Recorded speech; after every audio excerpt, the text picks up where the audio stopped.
2, 3.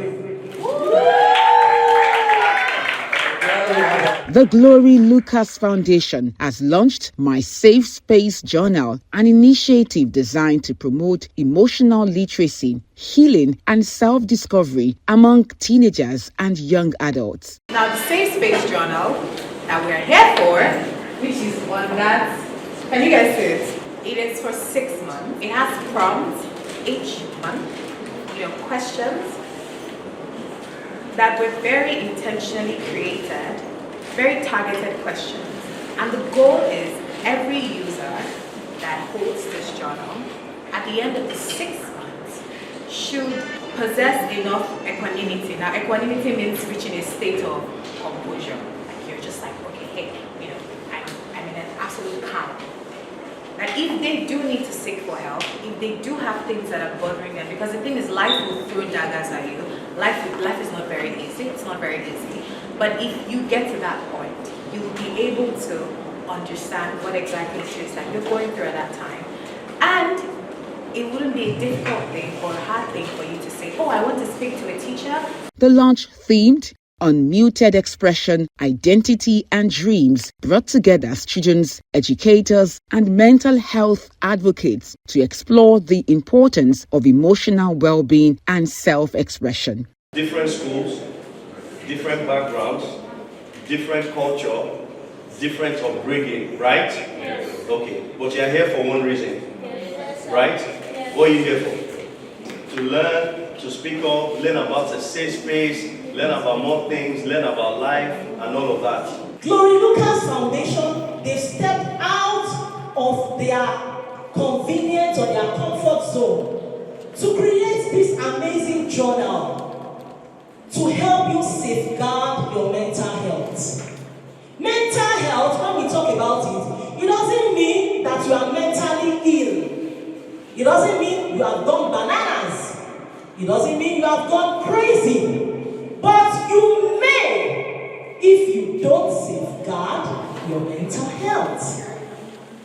If I have a cut in my hand, probably something cuts me, and it's bleeding, and I hide it, I don't want anybody to see it. I hide it for days, and it continues to bleed. What is likely to happen?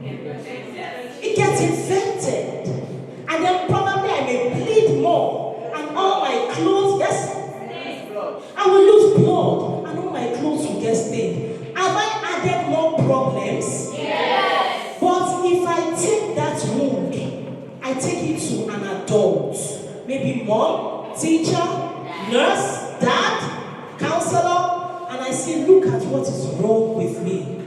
And they see it. What are they likely to do? They're going to help you. They're going to help you. So that is how it is. I'm a chess player, and we're teaching children to become chess champions. So in many ways, chess is very deeply psychological. So it requires a lot of thinking. But then, beyond the thinking about the game in itself, you need to be in the right frame of mind to be able to make the best moves and make the best plan. And this is even more significant for children because, for adults, there's a lot more awareness about their mental health and well-being. But we forget that for children, it's even so much more important because they're still in their formative years and are so much more deeply affected by the change that they're experiencing.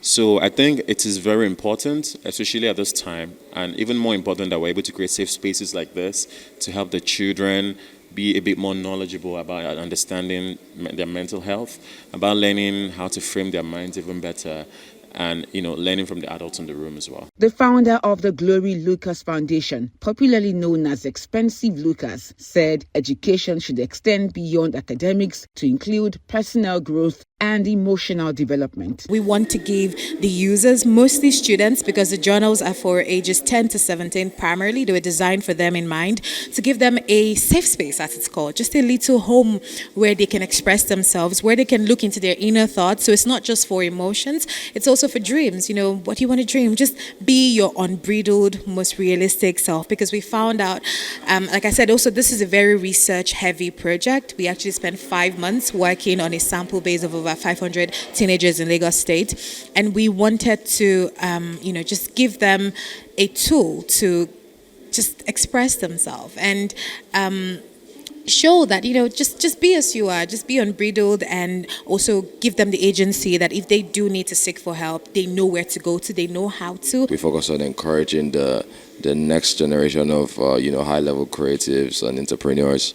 So we want to make sure people are mentally sound, are physically and also emotionally sound to take on any endeavors that they're working on, be it on a low level or even on a high level or even on a medium level. We want to make sure we're able to keep up and survive, because in the end, if you're not good mentally, then you really can't provide any real solutions. They need a place where they can see as an haven, where they can also explore, express, bring out their thoughts, good, bad, ugly, where they can bring it out, where they can exhaust some stress, And I believe this program will really help these children with the book. We also help these children see this as an haven, and then help us know how the child gets better, how the child gets a progress, mentally, because if the mental aspect does well, I believe even the academics will be a boom. Children should be able to speak up, because a lot of students has skill in them, but the world will alter the kind of things we say to them, kill that skill in them. But when they have a space where they can speak up, I believe that thing will be monitored, and of course they will have to get to where they are destined to be. The initiative is built on 3 core pillars: emotional literacy, healing, and self-discovery, and is aimed at equipping young people with the tools they need to better understand themselves and build healthy relationships with others.